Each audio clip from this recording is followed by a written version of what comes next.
Welcome to the Marketing on the Move podcast, hosted by the Breezy Company, your go-to resource to master your marketing while juggling all of the demands of being a business owner.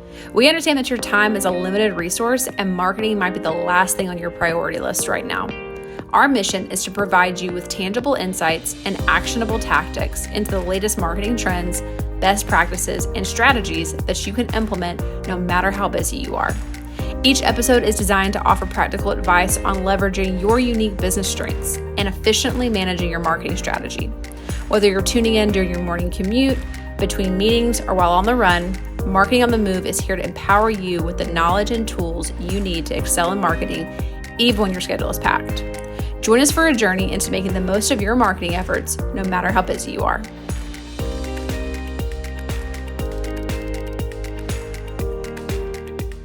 Hey guys, welcome to the Marketing on the Move podcast by the Breezy Company. I'm Josh Webb. I'm the CMO of our company. This is Savannah Abney and Emily Hunter. Say hi, guys. Hello. So today we're going to have a little bit of a conversation about AI and as it has to do with content.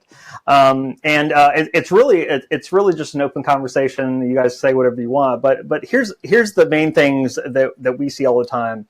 I talked to somebody just the other day that said, gosh, I made 20 articles based on AI. It did it in about 10 minutes. How are you guys different than that? Can't I just produce all that and put that in my blog? And I first of all, I was a little shocked that he actually thought that he could just, that a robot could just write all this stuff and then put it in there. But yeah, I'll bring it to you, Savannah. What is your point of view? I mean, I know it's a big topic. AI as it has to do with content. What's your point of view on it? Gosh, I could talk about this for like an hour, so I'll try to summarize. But I think in particular with that question you got from people, what I want to say is, yes, you produced a lot of content, but was any of it quality? Was any of it valuable to the audience? Did any of it actually matter to anybody?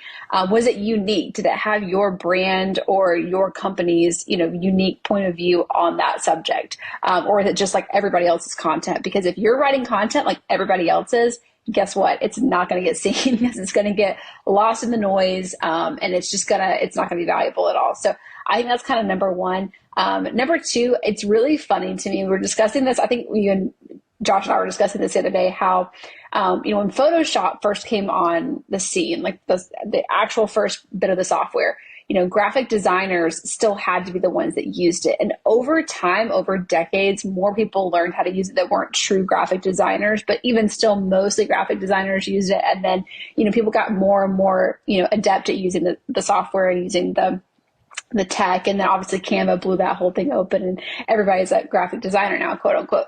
But the point is, it was always a tool and there's always expertise behind it. So it does crack me up a little bit how people who will tell you they're not writers, they will tell you, I don't like writing, I'm not a writer, it's not my thing, but they'll use AI and think that that's going to be just as good. It's the same thing as you going and using Photoshop when you don't really know anything about graphic design, learning a couple of things and thinking that's going to make this beautiful, great design. It's not going to. So yeah. I think understanding that AI is a tool. It is not a solution. It is not a comprehensive solution for content. It is purely a tool to be used. And I think you're also missing what content is. People think that content marketing is the actual deliverables itself, the blog, the social post, the PDF. That is not what it is. It is the overarching strategy and plan that you are implementing for your business every single month that's putting out a very specific persona of who you are. It's building credibility, authority, thought leadership, all these different things. That's what a content marketing strategy really is. So if you're using a tool that everybody else has access to, whether you're using the free version of ChatGPT or not, whatever it is, the reality is that you are not really creating content that is actually going to make a difference for your business because you're just creating deliverables. You're just executing stuff and making stuff. You're not having a comprehensive solution and strategy. And right now, AI does not have the ability to have the same level of strategy as an actual human being does. So I am by no means this old, get off my lawn, old fogey that's like, let's don't use AI. I love AI. We use it every single day. But I have people all over my lawn. That's what. We use it in its place. We use it as a tool, not an end game. So you're never going to see a blog that we punch into AI and we do a couple little things to it. We put it like it's not going to work. And not only that, you have to understand the sophistication that Google and other search platforms are getting. They're going to flag all this stuff. It's not going to get you what you want. So and if people don't want to hear it, they want to be able to have this really easy solution, but there is no easy solution in life in general, but definitely not in business. So those are sort of my like high level thoughts about it. And we're at the, we're kind of at a new time where it's become really popular. It's only going to get better. And so what we're talking about is right now, I'm using things like Midjourney. I'm using things like ChatGPT. I'm using all kinds of AI. But what's interesting about what you were talking about Photoshop is that it's the same thing. If you see any kind of big technology jump, if you guys have seen Industrial Light and Magic on Disney Plus, it's a really good documentary. If you haven't seen it, like, go watch it. But there's this really awesome moment. It was during the production of Jurassic Park, where they had somebody at Industrial Light and Magic that had done all the claymation work for Willow. He had done all the claymation work for RoboCop. He was the guy. Like, if you were going to make really good, he did all for Star Wars. But at a certain point, they kept telling him, I actually think the 3D is out there, that we could actually make these dinosaurs look kind of real. And nobody believed them. They were like, no, we're going to do claymation for them. We're going to make models. And then they had to actually put it on the screen, and the producer had to walk by and go, that T-Rex is walking. And that's when it changed. And matter of fact, Steven Spielberg was in that room, and he was like, this is going to change everything. I think that's where we're at. It's kind of like when they first invented CG. Here's the difference, though. The really real shots, they were still a model. Whenever you see even a movie nowadays, and it's going to get better and better, but when you see something that has too much CG, when they came back and did the Indiana Jones movies and they did everything over the green screen, it looked horrible. And you've seen like a trend of people going back to actually knowing when to use practical effects, knowing when. So I used all that, even though it might be a nerdy example. I use all that to say that all of these things are tools, and you can't be a doomsday to go, all the designers are going to get fired, all the writers are going to. It's really not that. It's a new way to be creative, and I use it all the time, mostly to help me brainstorm, help my own brain process, and then it comes out really good. But I still got to be the guy that tell it what to do. To anybody who tries to go into AI and give it no information and say, write me this blog, I have one thing to say, which is, in the dynamic world of content creation, AI is paramount. That one sentence, I'm telling you, it will pull it for every industry, every topic. It will try to, that's your intro every single time. Yes. In a world. My request to OpenAI, just like one specific thing is, can y'all freaking change that when you ask it to give you like blog ideas? Yes. Like that is, it doesn't fail. Like, obviously we use AI to get we really just use it to get initial drafts. And honestly, just like Josh said, I mainly use AI for brainstorming. There's so many times where I don't intend to use the thing that's going to give me. It's just to like get my brain going. Like, hey, can you write a social media caption for this type of industry, for this type of post? I'm not going to use that. I never use that directly. I just want to get my brain going to create more ideas from that are more custom to the client, more custom to the content I'm trying to create. So it's purely just kind of get my brain going. But that's how we do drafts as well. So we'll do an initial draft. Like, people think, so for instance, today I was working on a blog for a client, and it's a pretty comprehensive blog, and I had an initial draft done, and I used ChatGPT for it. And then I used ChatGPT for every single section. So I spent like 45 minutes in ChatGPT working on this thing. I don't think people understand that if you're using it correctly and you're using it strategically, you can't just put something in there and it spits something out in 5 minutes. That's not how it works. Like, it's not that much of a shortcut. How long would that blog have taken you if you were starting with nothing? Like, if you had to go search the internet, you had to go talk to, if you didn't have AI, how long would that have taken you?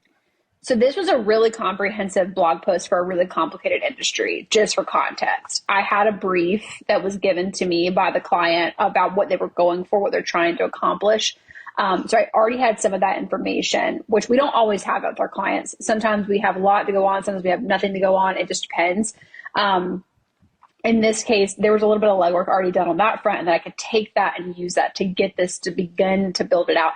But even though it took me probably, like I said, probably between 30 and 45 minutes just to get this initial draft through ChatGPT, I still have to go do a full edit. So we're still talking another 30 minutes plus. So on the whole, this blog is going to take me an hour to an hour and 15 to write. But it's like a 1,500 word blog. I mean, it's an extensive blog. If I didn't have it, I'd probably be looking at 2+ hours. So it definitely cuts down the time. There's no doubt about it. But I just always want to be very realistic with people.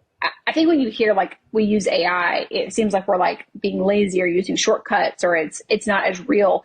But if you actually know how to use it and you're using it effectively, it's not really like that. It's actually helping you create better stuff and better content. And you're still having to do plenty of manual legwork on it. That doesn't really change. Yeah, I was just going to say, especially for a client, in our case, we've worked with some of our clients for years and years. When you've worked with the same client in the same industry and you're writing a blog post that's, after years, you may have done something similar in the past and you can get in a little bit of a mental rut with it. I find that AI, it almost acts as that outside person to kind of give you, well, have you thought about it this way? Or have you approached it in from this direction? I find that it really can help get you out of your little brain box when you're trying to write for a client that you've been with for a long time. Yeah, I was going to say something similar where what a very common thing that I'll do for headlines. I'm really good at short form content. You give me long form content, and I have a hard time. But when I go to make taglines or headlines, I'll say something like, I have an idea of what it is, and then I'll write kind of what the main part of the company is. I'll go, give me 20 ideas around what I just said. Mm-hmm. And then usually those 20 ideas, them by themselves are not great, but something within there is pretty good. And I'll take that nugget and a lot of times ends up being the actual source. So it acts as a sounding board. It's the same thing. I'm an external processor. And so if there was 3 people sitting here, I could probably just say, just listen to what I think and tell me other ideas and don't tell me anything's bad. And they would hate it, but I would like it. And that's what ChatGPT ends up being for me.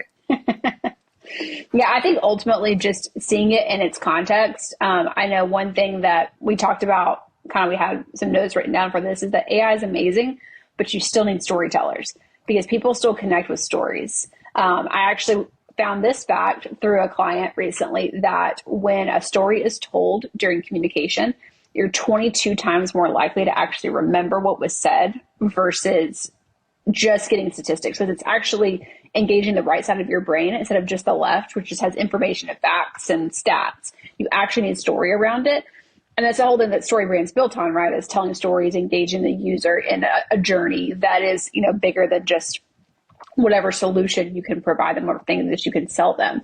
So I think understanding that AI is the same way. Like, it's great to get some ideas. It's great to maybe get some sources and facts to kind of bolster the piece of content you're creating. Like, there's a lot of good things for it, but you still need strategists. You still need storytellers. You still need, and I also think too, like, the more we get into this AI driven world and the more that we get into this sort of kind of space as a culture too, people are just craving authenticity in a way they never have before. And it just keeps increasing at a crazy rate.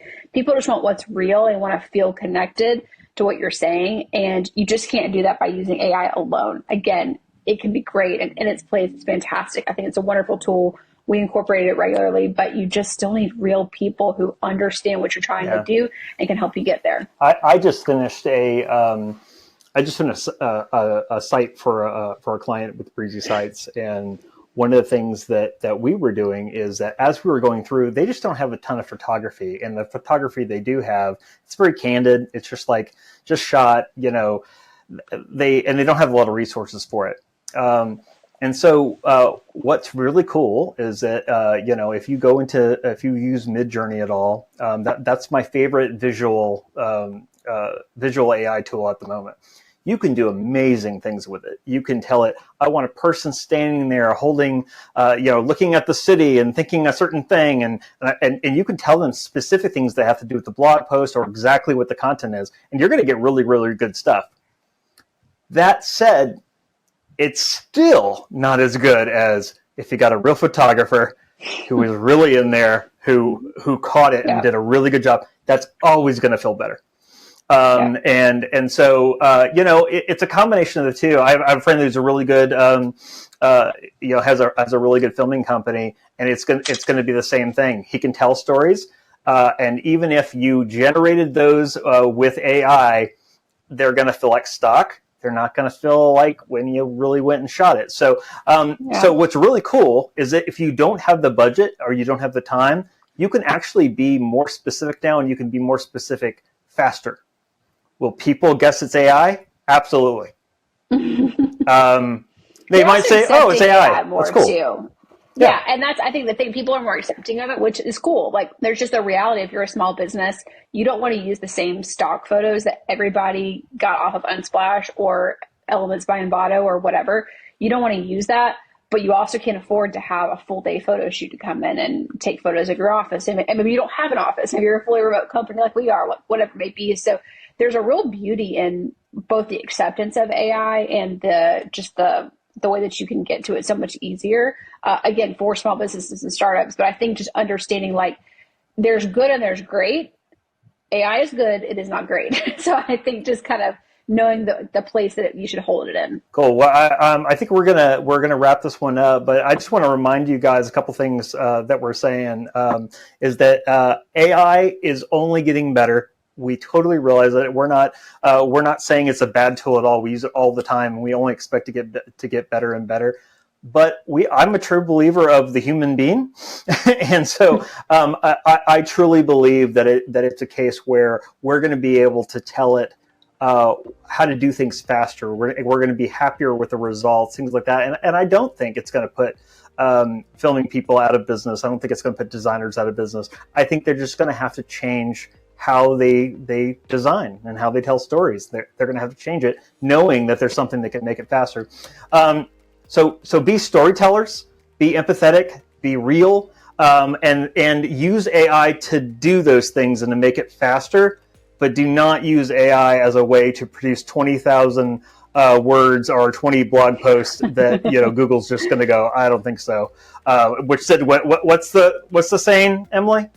What does the AI say? Oh, yes. In the dynamic world of content creation, AI is paramount. Yeah. So take those as the last words, and thank you so much for seeing us. For more information, you can go to the breezycompany.co, where we have lots of things to be able to help you as you have a really busy life and a really busy business. And so we realize that, and thanks for listening. Thanks for tuning in to this episode of Marketing on the Move. If you're looking for more ways to improve your marketing and build a scalable system to help your business grow, check out thebreezycompany.co or any of the resources linked in today's show notes.